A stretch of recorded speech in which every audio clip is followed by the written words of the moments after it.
दोस्तों, क्या सच में भारत ने ऐसा डिफेंस सिस्टम तैयार कर लिया है जो 5000 किलोमीटर दूर से आने वाली परमाणु मिसाइल को भी आसमान में ही मसल देगा? क्या अब चीन की MIRV तकनीक से लेस बैलिस्टिक मिसाइलें या पाकिस्तान के परमाणु हथियार भारत के लिए उतने खतरनाक नहीं रहे जितना पहले हुआ करते थे? क्या अब रूस के S-400 और S-500 जैसे सिस्टम की जरूरत नहीं पड़ेगी? यहीं पर सबसे बड़ा सवाल खड़ा होता है। अगर कोई परमाणु हथियार से लेस मिसाइल हमारी तरफ बढ़े तो क्या हमारे पास उसे आसमान में ही रोकने की ताकत है? जरा सोचिए, दुश्मन देश अपनी सबसे ताकतवर मिसाइल लॉन्च करता है, वो हजारों किलोमीटर तय करती हुई भारत की तरफ बढ़ती है, लेकिन जैसे ही वो भारतीय सीमा के करीब पहुंचती है, कुछ ऐसा होता है जिसकी दुश्मन ने शायद कल्पना भी नहीं की होगी। टारगेट तक पहुंचने से पहले ही वो मिसाइल आसमान में ही खत्म हो जाती है। और यही है आज की कहानी। क्या सच में भारत के पास ऐसी ताकत है? लेकिन कहानी को सही से समझने के लिए हमें थोड़ा पीछे जाना होगा। साल 1998 में मई का महीना था। राजस्थान का रेगिस्तान और पोखरण की तपती हुई जमीन। 11 मई 1998 भारत ने एक साथ 3 परमाणु परीक्षण किए। 13 मई को 2 और। इन 5 धमाकों के साथ भारत ने दुनिया को साफ मैसेज दे दिया, अब सिर्फ आर्मी पावर ही नहीं, हमारे पास न्यूक्लियर पावर भी रेडी हो चुकी है। इन टेस्ट को दुनिया ने नाम दिया पोखरण 2। दुनिया हैरान थी। अमेरिका, यूरोप, चीन, सबकी निगाहें भारत पर थी। लेकिन कहानी यहीं खत्म नहीं हुई। सिर्फ 17 दिन बाद 28 मई 1998 को पाकिस्तान ने भी बलूचिस्तान के चगाई हिल्स में अपने न्यूक्लियर टेस्ट को अंजाम दिया। इस ऑपरेशन को कहा गया चगाई 1। अब साउथ एशिया में 2 परमाणु ताकतें आमने सामने खड़ी थी। संयुक्त राष्ट्र तक को चिंता हुई और बाद में यूनाइटेड नेशंस सिक्योरिटी काउंसिल रेजुलेशंस 1172 पास किया गया। दुनिया को डर था कि अगर कभी युद्ध हुआ तो उसका असर सिर्फ सीमाओं तक सीमित नहीं रहेगा। यहीं से भारत की सोच में एक बड़ा बदलाव शुरू हुआ। अब सवाल सिर्फ यही नहीं था कि अगर हमला हुआ तो जवाब कैसे देंगे। सवाल ये भी था, क्या हम उस हमले को जमीन तक पहुंचने से पहले रोक सकते हैं? क्योंकि अगर दुश्मन की मिसाइल शहर पर गिर गई तो जवाब देने का मौका भी शायद न बचे। यहीं से भारत ने सिर्फ परमाणु ताकत बनाने की बजाय खुद को मिसाइल हमलों से बचाने की दिशा में गंभीरता से सोचना शुरू किया। और यही सोच आगे चलकर ऐसी तकनीक में तब्दील हो गई जिसने भारत की सुरक्षा रणनीति को एक नई दिशा दी। लेकिन वो तकनीक क्या थी, कैसे काम करती है और क्या सच में वो परमाणु मिसाइल को हवा में रोक सकती है? यही जानना अब बाकी है।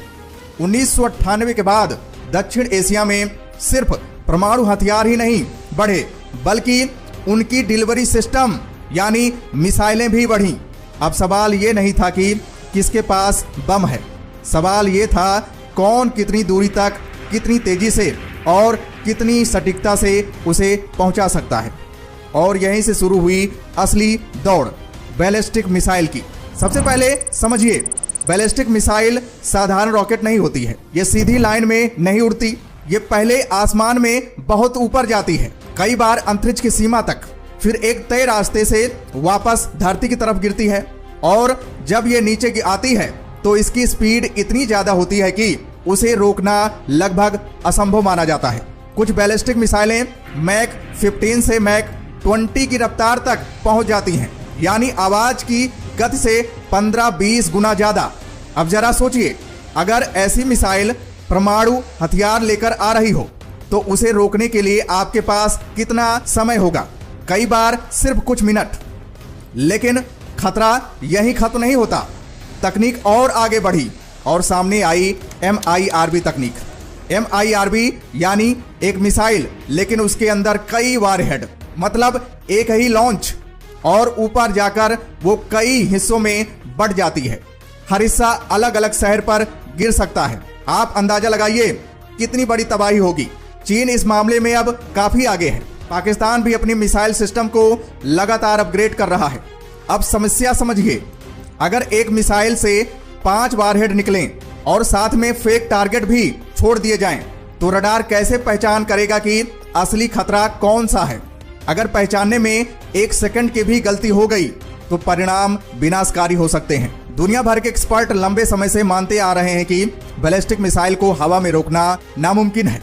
लेकिन सवाल अभी भी यही था, क्या भारत के पास भी ऐसी कोई सुरक्षा परत है जो परमाणु मिसाइल को हवा में रोक सके? यहीं पे कहानी पलटती है, क्योंकि भारत सिर्फ देख नहीं रहा था, वो चुपचाप काम भी कर रहा था।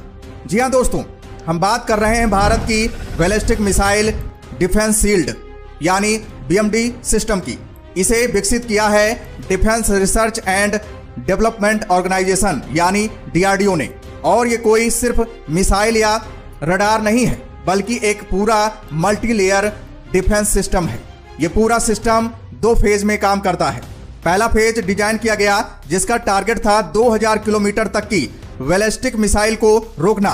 इसके लिए 2 लेयर बनाई गई। पहली थी पृथ्वी एयर डिफेंस, जिसे PAD कहा जाता है। ये लगभग 50 से 80 किलोमीटर की ऊंचाई पर यानी वायुमंडल के बाहर जाकर दुश्मन की मिसाइल को मारने के लिए डिजाइन की गई है। 2006 में इसका सफल टेस्ट किया गया था और भारत उन चुनिंदा देशों में शामिल हो गया जिन्होंने हवा में बैलिस्टिक मिसाइल को इंटरसेप्ट किया। लेकिन अगर ऊपर वाली लेयर किसी वजह से चूक जाए तो क्या, इसलिए दूसरी लेयर बनाई गई जिसका नाम है एडवांस्ड एयर डिफेंस यानी AAD। ये 15 से 30 किलोमीटर की ऊंचाई पर टर्मिनल फेज में मिसाइल को रोकती है। आसान शब्दों में समझे तो ऊपर से मारो, नहीं मरे तो नीचे से मारो। यही दोहरी सुरक्षा फेज 1 की ताकत थी। लेकिन दुनिया यही नहीं रुकी, लंबी दूरी और ज्यादा तेज मिसाइलें सामने आने लगीं। इसलिए भारत ने फेज 2 पर काम शुरू किया, जिसका टारगेट 5000 किलोमीटर तक की बैलिस्टिक मिसाइलों को रोकना है। इस फेज में विकसित हुआ AD1, जिसका 2022 में सफल टेस्ट हुआ। ये 3000 किलोमीटर तक की मिसाइल को निशाना बना सकती है। इसके बाद AD2 डेवलप किया गया।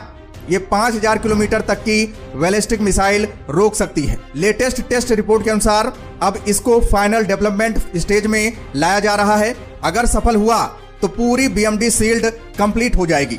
लेटेस्ट न्यूज के मुताबिक AD2 का टेस्ट अगले कुछ ही हफ्तों में शुरू होने वाला है। इस टेस्ट के बाद भारत अब पूरी तरह से बैलिस्टिक मिसाइल प्रूफ कंट्री बन जाएगा। अब सवाल ये उठता है कि AD2 क्यों इतनी जरूरी है?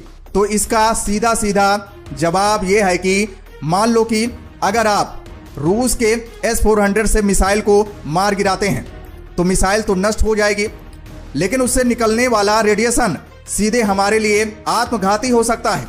यानी मिसाइल नष्ट करके भी हम कुछ भी नहीं उखाड़ पाए। और अगर AD2 के माध्यम से अगर हम मिसाइल को मार गिराने की कोशिश करेंगे तो 5000 किलोमीटर दूर यानी चीन के घर में ही घुसकर उस मिसाइल को मार गिरा सकते हैं। यानी इसका फायदा यह होगा कि चीन को उसी के हथियार से नुकसान होगा। दूसरा फायदा यह है कि हिंद महासागर, जो कि बहुत बड़ा और विशालकाय इलाका है, कल को हमारा कोई युद्धपोत भारत से बहुत ज्यादा दूर या मान लीजिए कि साउथ चीन सी में है, यानी चीन के करीब है और चीन वहां हमला करता है, तो वहां तो आप S-400 कहां से ले जाओगे?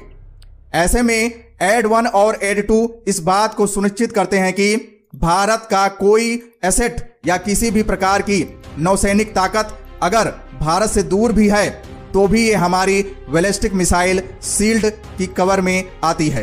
तो दोस्तों, अगर वीडियो आपको अच्छी लगी होगी तो वीडियो को लाइक कीजिए और इस वीडियो को अपने दोस्तों तक शेयर कीजिए ताकि सभी को पता चले भारत की ताकत के बारे में। और दोस्तों, अगर आप चैनल पर नए हैं, चैनल को सब्सक्राइब कीजिए, वीडियो को लाइक कीजिए। तो दोस्तों, फिर मिलते हैं एक नई जानकारी के साथ। जय हिंद, जय भारत।